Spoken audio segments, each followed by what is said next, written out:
Welcome to Chapter 1 of Excel. Excel is a great program. You're going to love it. The first thing we want to do is open up Excel 2013. And we are starting on page 7 of Excel Chapter 1. So Excel Chapter 1, Excel page 7. The first thing we want to do is we're going to click on a blank workbook 2 times, and that will open up a blank sheet for us in Excel. Now you want to make sure that it is as wide as your entire window or maximized. Also, I want you to see that it has many of the same things as Microsoft Word and some of the same stuff as PowerPoint, but you have your Home tab, which has all your formatting stuff on it. In addition, the new thing is that you have some specific things to spreadsheets right here, as well as formatting stuff for spreadsheets. So spreadsheet formatting things. You still have the Insert tab, but you have a lot of different things that you can insert. Page layout. So here's your theme. So in other words, there's a lot of the same stuff that does different things because it is Excel instead of a Word program. You get to use your formulas here. Later on we will use the data tab where you get to do some extra cool stuff, and then review, and is the same as it is in Word. And view, you get several different views that you can look at things and arrange things. Developer is a little more advanced, and you won't get that until you do the full semester of Excel. So much fun. And add-ins and Acrobat. Acrobat also you won't do until you do the Computer Apps 2 class, and that will be in the Adobe PDF section of that class. So let's go back to Home. And the first thing that you should always do is save.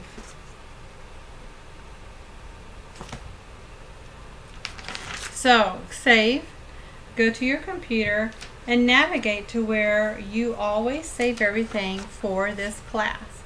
Now this book never tells you to save at the beginning, and I think it's very wise to, because you never know what's going to happen. So I am going to save this not as what as the book says, because then I'd have to look it up and find it, and it's usually something crazy long anyhow. So let's navigate to where you're saving your stuff, and we're going to do last name, first initial, underscore, and I'm going to say Excel Chapter 1.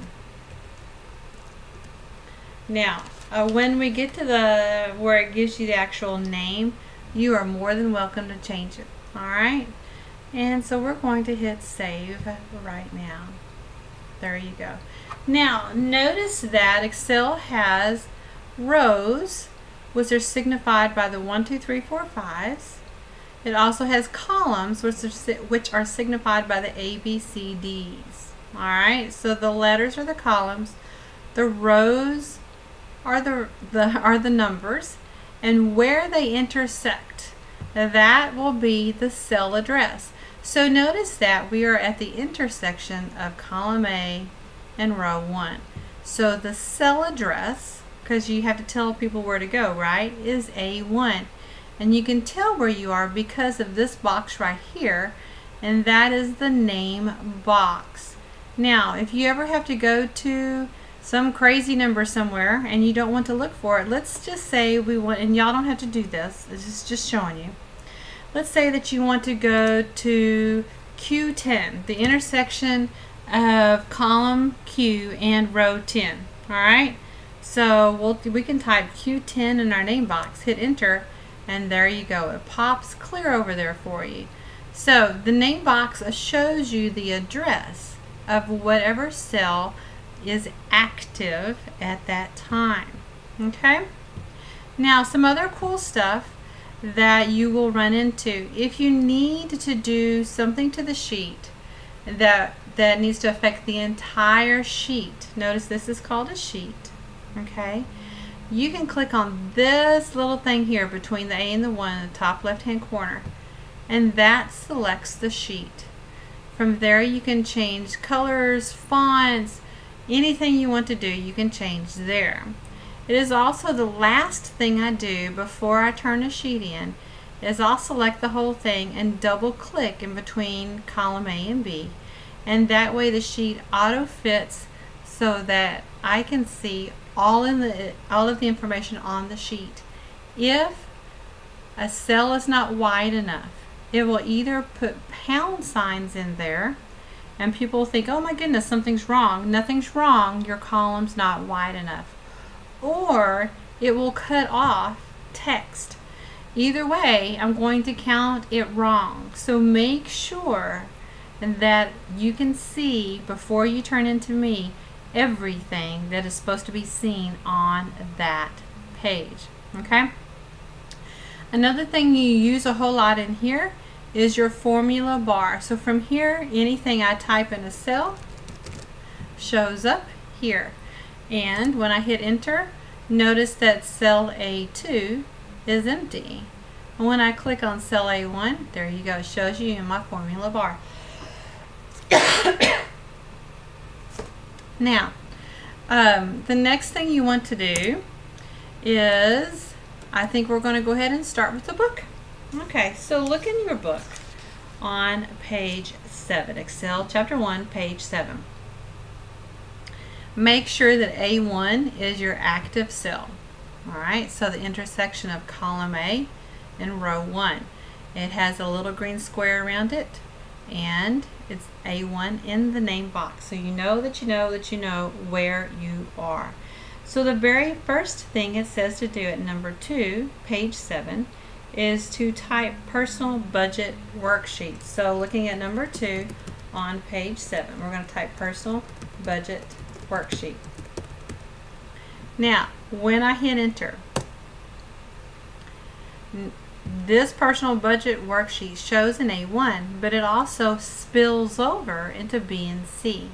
Now, the cool thing or the weird thing, depending on how you look at it, is that even though it looks like something is in B1, there is nothing actually there. Notice when I click in B1, you see nothing in the formula bar. The whole thing is all in A1. Now, if I were to auto-fit the cell, which means I would double click in between the two columns that it's in, if I double clicked, notice it would make column A very wide. Now, we don't, and this is a good thing normally, but in this case, this is going to end up being our title for the whole table, and the title will be merged and centered over the table, and I will show you that here really soon.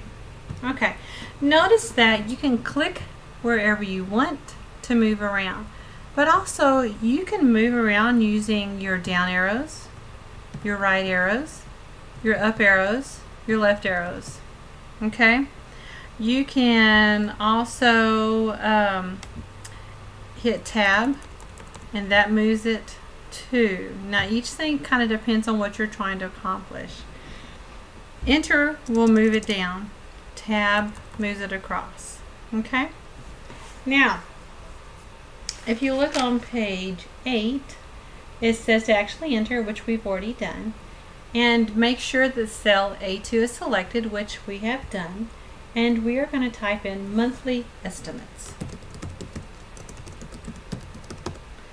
And after that, we will hit enter. And so this is going to be our title and our subtitle. And let me just show you a sneak peek over here at our styles. Look at that. We have headings and we have titles. So there's all kinds of cool stuff. So even if you don't know anything about graphic design, you can create a professional appearing worksheet even though you don't know what you're doing. And it looks really good for you. And when you get your big raise, just remember me. Alright, so on page 9, Excel page 9, we're going to type in our column titles. Now remember, our columns go up and down, so A, B, C, D's. Those are our columns. Now, This is our column title for each column in the table, just like you did in Word, where you had columns, rows, and columns, and you had your column titles. This is exactly the same thing. So for the first one, we're going to type income. All right, and I see that on page 9, number 1, the second bullet. And we're in A3. See our cell address, A3. And here's our income. Now, there's several different things we can do. You can hit your right arrow, or you can hit your tab. And I hit my tab. Okay? Now, we're going to repeat that step, and we're going to type in the word January. Okay? And then you can hit tab again, and you can type in February. Now, I'm going to hit tab again. This is the deal. I love shortcuts. So I'm going to show you an awesome shortcut that I'm sure the book will show you later, but I'm showing you now. So we can continue typing January, February, March, April, May, right? And we'd be here a little while. You can copy things and it will progress it forward if you tell it to do that. And sometimes it'll do it even if you don't tell it, because it's going to assume that that's what you want. So I want you to look at something. Notice that February has this green box around it, correct? Do you see in the bottom right hand corner, do you see that little green handle right there? Notice how when I slide up to that handle, white, white, plus sign, white, plus sign, white, plus sign, and black plus sign.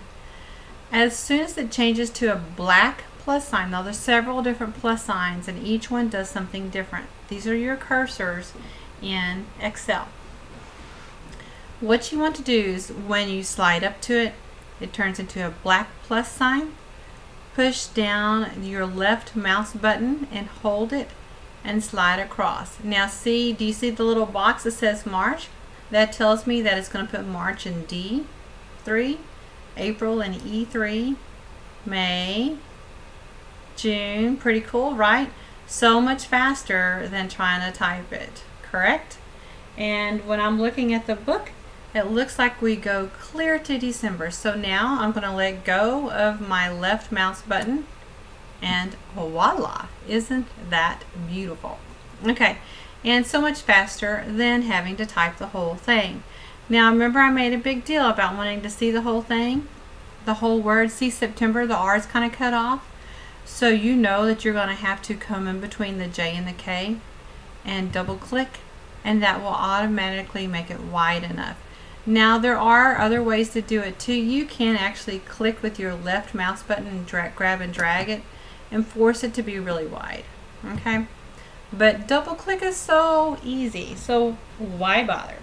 Alright, and then the last thing we're going to type in N3, I always feel like I'm playing bingo here, is a total. Alright, and I hit enter, and we now have our column titles for our table.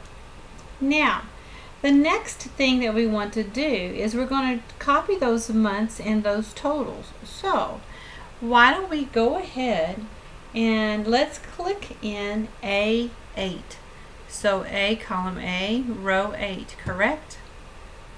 Now, the first one we did was our income, and this is going to be our expenses. So we're going to type expenses in A8 and hit enter. Now, the cool thing is we can copy and paste. So why do it twice, correct? So select B3 to N3, and you can Control C or right click copy or click on copy up here in your clipboard area of your home tab. Notice you have these little marching ants. They're called marching ants. I know, really official sounding. And that shows you what is selected and what is copied. Then you can click in B8 because that's where we want them to go, and you can just click on the paste button. And there you go. Pretty cool, right? So to make the ants stop marching, you can hit the escape key, and now it knows that you're done with that. And let's hit save because it's good to save often.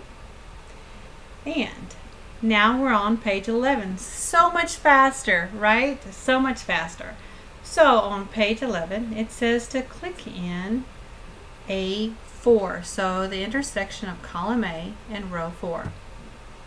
And we're going to type in these titles. So A4 is going to say wages and hit enter because it goes straight down that way. A5 is going to say dividends and hit enter.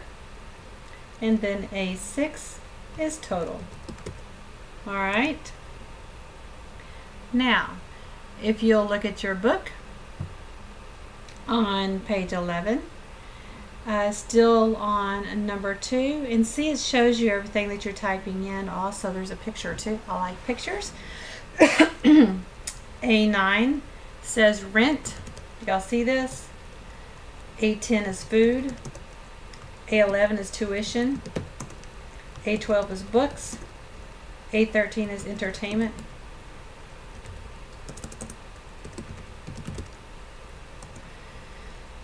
A14 is car payment. A15 is gas. A16 is miscellaneous. A17 is total.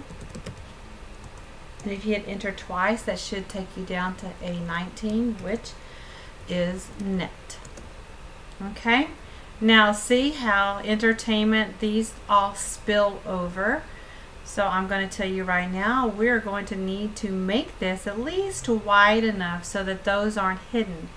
So what I did is I came up in between the A and the B. And when I have the bar and the 2 pointed arrows in the left and the right, that lets me select in between that column so I can make column A wider.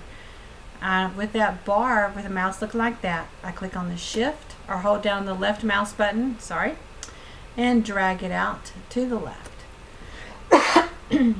And there you go, are our row titles. Remember, rows are the 1, 2, 3, 4s, and the columns are the ABCs. Alright, so now we have row and column titles. And we're turning to page 12. Now, I'm just going to tell you, this book tells you what to put in each individual cell, and that takes forever like that. So I'm going to give you a shortcut. If you will look on page 12, in the table 1-1 personal budget worksheet, it has a green bar. And the very first thing it has is income. Do you see the income, wages, January, etc.? It starts in a B4. It doesn't actually tell you that, but you can look at it and see that underneath January and on the wages row, the pay is going to be 1,000.29. Now, notice that there is no comma, all right? When you're doing numbers, you never, in Excel, you never, ever, ever, ever put the commas in there, all right? Back in the day, it used to make a big mess and confuse Excel, and it doesn't so often now, but why do something when you can click on a single button and it will format everything exactly the way it needs to be? So you're going to type in 1,000.29 right in January. Now, I'm going to show you another shortcut. If you'll look on that wages row, notice that every single month he gets paid exactly the same. The wages are exactly the same. So we can do exactly what we did with the months, but this time we're going to tell it not to progress up if it chooses to. If it chooses not to, then we're great. So remember what I did, and if this scares you, just go ahead and you can type them, all right? But you're going to have to learn how to do this anyhow, so why not now? So with the white plus sign, you're going to slide up to that green box, and as soon as it turns into a black plus sign, let go of your mouse, hold down the left mouse button, and now grab and drag that across. And notice that each time it's saying 1,000.29. So that's telling me that it is not making it bigger each time. So that's good. That's what we want. and notice it fills it in for you. Now, if yours did change, because it is designed to do 1000.29, 1000.30, 1000 to progress each time. If yours did that and you don't want it to, which you don't, you want to stay on 1029. So let's say that yours did not work right. Okay, if it did not work right, make sure it says copy cells here. Okay, so if it went up from 29, 30, 31, 32, 33, etc., then you need to select this box that's right here and choose copy cells instead of, yours probably says fill series. Okay, copy cells is what you want. Now, that is well and good, saves a lots of time. I enjoy that. So if you look in January on dividends row, it has 4,000.75 for January. So 4,000.75. Notice we still do not have any commas. Okay. Now, once again, save a little time. You can copy this because you're going to do this again. If you notice in September, you again are paid $4,000.75. So why not just copy it? Why do we have to do all that typing, right? So click and copy, go to September, and hit paste. Now, Control C, if you like using your keyboard, Control C to copy, and Control V as in Victor to paste. That is a great shortcut. I use it all the time. Okay? So to get rid of our marching ants, we have to hit escape. Notice it's copied. And also notice that all the other months, it's 0. So we can type 0, right? And then we can copy it, right? Copy it across. Life is grand. Zeros for all. And you can just tab and type whatever makes you happy. I'm all about saving time. You'll have a lot of work to do. Alright. So now in our expenses, if you'll check January rent, notice that the rent is the same for the entire year. So once again, why not type it one time? Okay, either tab or enter or whatever it takes. Alright, then come back, white plus sign, slide up till you get to the bottom right hand corner, turns into a black plus sign, and then we're going to copy it across. And notice that it's telling me each time that it's staying at 400.89. Okay, now once again, the same as with the wages. If it went up 89, 90, 91, 92, if it went up, it was doing a fill series instead of a copy. All you have to do is come to this little box right here, click on the down arrow, and make sure that it says copy cells. Alright? It is a wonderful thing. Alright, same thing for the food. So click here in B10, type 300, tab or whatever you like to do, white plus sign, slide up to the green bottom right hand corner, turns into a black plus sign, left mouse button, copy across. $300 for food all year long. Well, that's awesome. Okay, so tuition, we're going to pay tuition in August and January. So whether you want to type or copy or whatever makes you happy, go ahead and do that now. So tuition, January is $1,500. I'm going to hit enter, and then I'm going to Control C to copy. And the $1,500 also goes under August tuition. So we're going to jump to I-11 and Control V as in Victor, or you can do copy paste from up here, whatever makes you happy. Okay, and then the rest of that is 0. So we're going to type a 0 here in February, tab, and then copy across.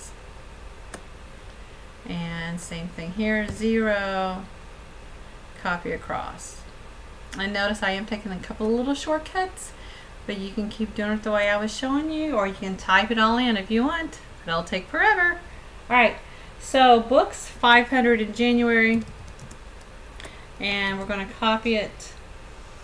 And books again in August 500, and I'm pasting that. Okay, the rest of it is 0. Okay, so I'm going to show you something else that's really cool.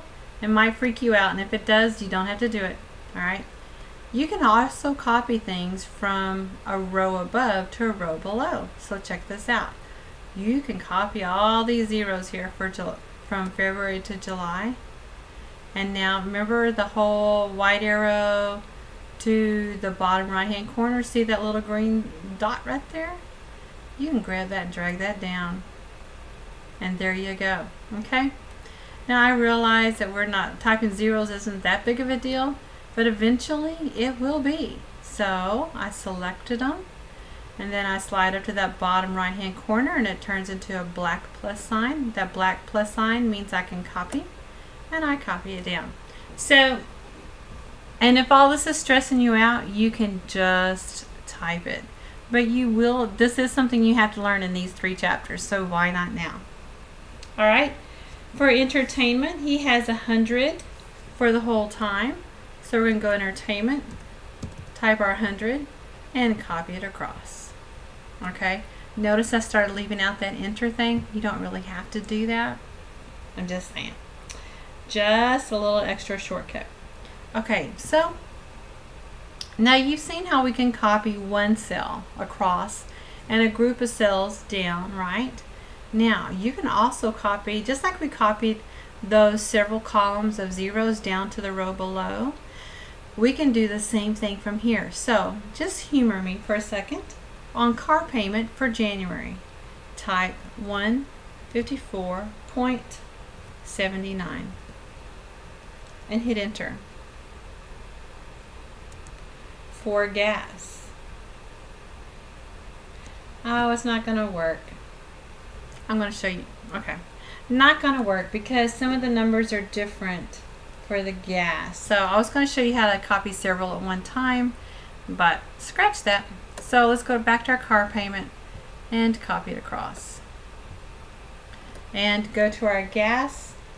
And that is 100 through April. And if you just type it, whatever makes you happy. And it looks like in May, June, and July, you must be taking a trip. It's going to be 150. And then 100 for the rest. So you can type or you can copy. If you don't type fast, the copying thing is wonderful. So miscellaneous is 100 for the whole year. So bottom right hand corner and copy it across with the left mouse button down. Okay? Now make sure that you save the whole thing, because it would really be a big bummer if you did not save the whole thing. Okay. So we have typed in a whole bunch of stuff, and we have actually finished page 13 now. Okay? Now, the cool thing here, Excel is so cool because you only have to think hard one time. And once you get your formulas in, then you can use the same spreadsheet over and over, and then things change as you plug stuff in. So, let's say you budgeted this for the year. When things change, you can type that in, and with the formulas we're about to use, they will automatically change so you can see what the new totals are.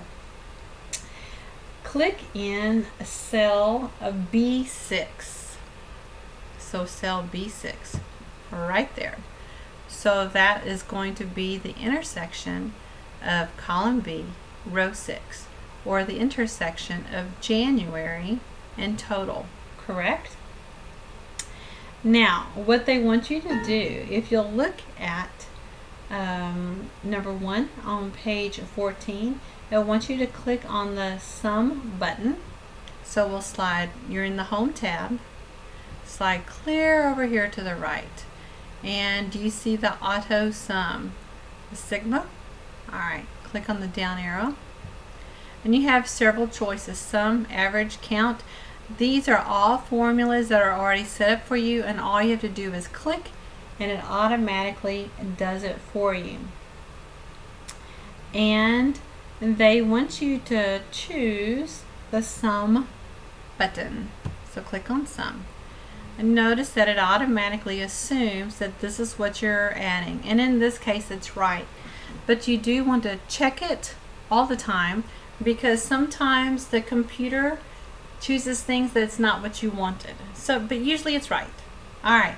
Now, they want you to hit enter. So if you notice this mark up here in your to the left of your formula bar, and that is generally called, that is officially called the enter.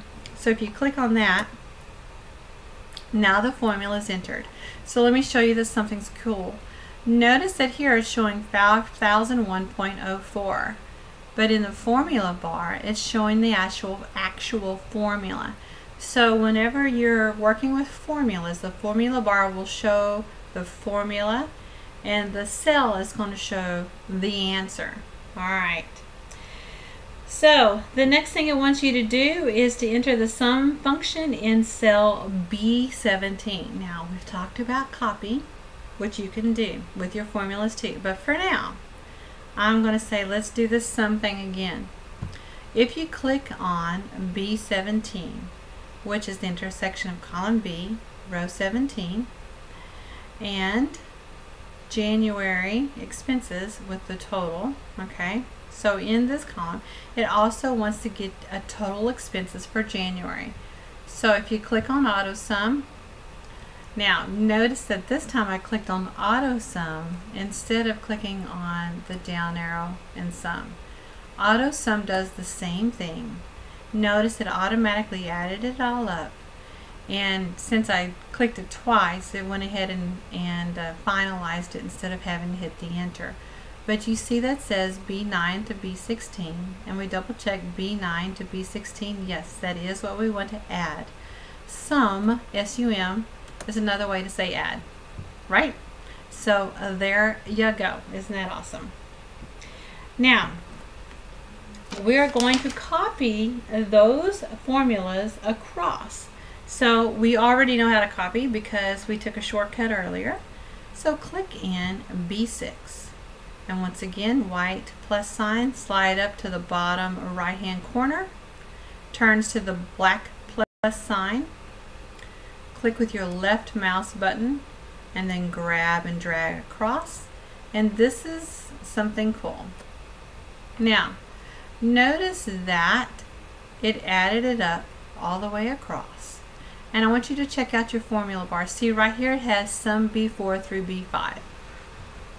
When we click in cell C6, notice that the formula bar says C4 to C5. Then move to D6, D4 to D5. Okay, so as I move across E4 to E5, okay, so this is the deal about Excel.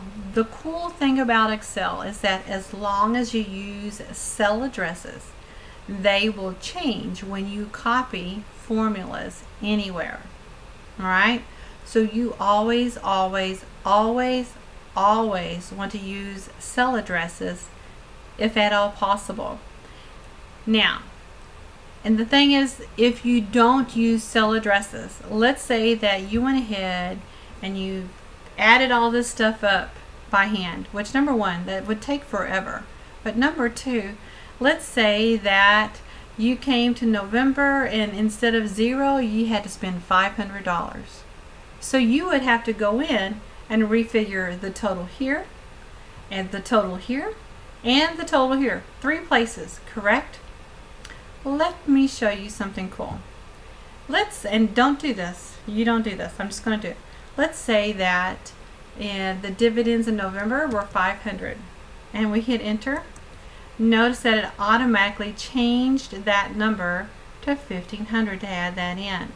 So and that only works if you use cell addresses. If you type in the answers and figure it all out by hand, you will be working way too hard, way too often. So Excel is awesome because you only have to think hard one time.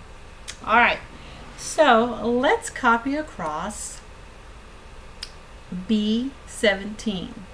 And we're going to copy it all the way across to the end of December, which is M17. So once again, if you'll look up here, notice that it has copied the cell address and is changed for each row and column combination all by itself. So much faster than figuring it out by yourself on a calculator. Alright, so now if you'll look on page 18, we're going to use the same thing but a different way. Now I'm telling you now, this is not the way I normally do it, but probably because I've been doing this forever and you know it's hard to change, but it's also kind of a cool way. But if you do it this way, you definitely want to double check to make sure everything worked correctly. So you want to select N4, N5, and N6. And then from here, with those three selected, hit auto sum. Now, what happened is the computer automatically added up the rows to the left of each one of those. So notice that N4 summed up row 4, B4 through M4. Okay, N5 summed up row 5, B5 through M5. And the same thing with row 6. So it's a cool deal. It will save you a ton of time. It just kind of makes me nervous, and that might be because I'm kind of a control freak.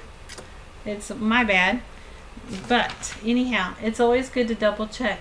So do the same thing. Select N9 through N17. And if you'll hit the auto sum, just like that, it automatically adds them together. Right? So much faster than a calculator. Why would you ever need to mess with a calculator again, right? Okay, hit save. Now I want you to go down to column B, row 19. So B19, cell B19. And we're going to type a formula. Now, what we did before, the computer did the formulas for you. Now, if you type your own formula, it always, always, always, always and forever will start with an equal sign first. So if you are typing the formula from scratch, not using a function from the computer, you are personally typing the formula. It must start with an equal sign. If it doesn't, then your computer just thinks it's a title or that it's text or alright? If there's an equal sign in front of it, then it will understand that you want to do something with this. So in B19, the first thing you want to do is type an equal sign. Okay? And I'm looking at the bottom of page 20, the second bullet point under number 1, and it tells you to type B6 minus B17. Now this is my other thing. Some of us make mistakes when we're typing. None of us are ever perfect. So it is always smarter to click on the cell instead of typing it, because it just takes out one more chance for human error. Not that any of us would ever make a mistake. I do. So in B19, it tells you to do equal sign B6. So I'm going to come up here and click on B6. Notice that B6 now showed up here and here, both in my formula bar and in my cell. Then we're going to type the minus sign, and then we're going to click on B17. So click on B17. Notice that is color coordinated. B6 is blue, B17 is red. That helps you in checking things to make sure, or finding errors. Okay, all those things can happen. Now, yes, you can type that. Alright, you can type that. If clicking doesn't work for you, you can. I strongly advise against it because, like I said, none of us are perfect, and it just takes one more error and you can waste hours trying to figure out what's wrong. And it can be something little as an accidentally click on clicking on the C6 instead of the B6. All right, or typing C6 instead of B6, something strange. So you can either hit the enter on your keyboard or click on the enter in your formula bar. I do tend to call that your green check mark. It used to be green, now it's blue. So, but if I ever say click on the green check mark, now you know what I'm talking about. And then the book just tells you to click someplace else to accept it. And I went ahead and clicked on the enter. You can, if the formula is complete, you can click. But anywhere you click, just like we used the clicking to put this in there, anywhere you click, it's going to put that cell in there. So you need to either, or cell address in there, you need to either click on the enter or hit the enter on your keyboard to finish a formula. Now, it tells us to copy. So we're going to click on B19 and we are now becoming professionals at this. So white plus sign, slide to the bottom right until it turns into a black plus sign. Click with the left mouse button, grab and drag all the way across. Life is grand and so very fast. Now, on page 22 is where they give you the actual name. If you would like to leave it as Excel Chapter 1 or Excel Chapter 1 Project, as long as you named it something that I'll understand, I'm good. Now, if you named it something weird, like, I don't know, something that's not Excel Chapter 1, then that's not going to work. If you don't call it Chapter 1 or Project or whatever, if you'll look at page 22, number 4, it does say to call it Bob Gleeman Budget. I am totally cool with Excel Project 1, Excel Chapter 1. All that's good. Okay? So now is the break point. I hope you're having fun with Excel. Please make sure that you save, and I'll see you back here in a second.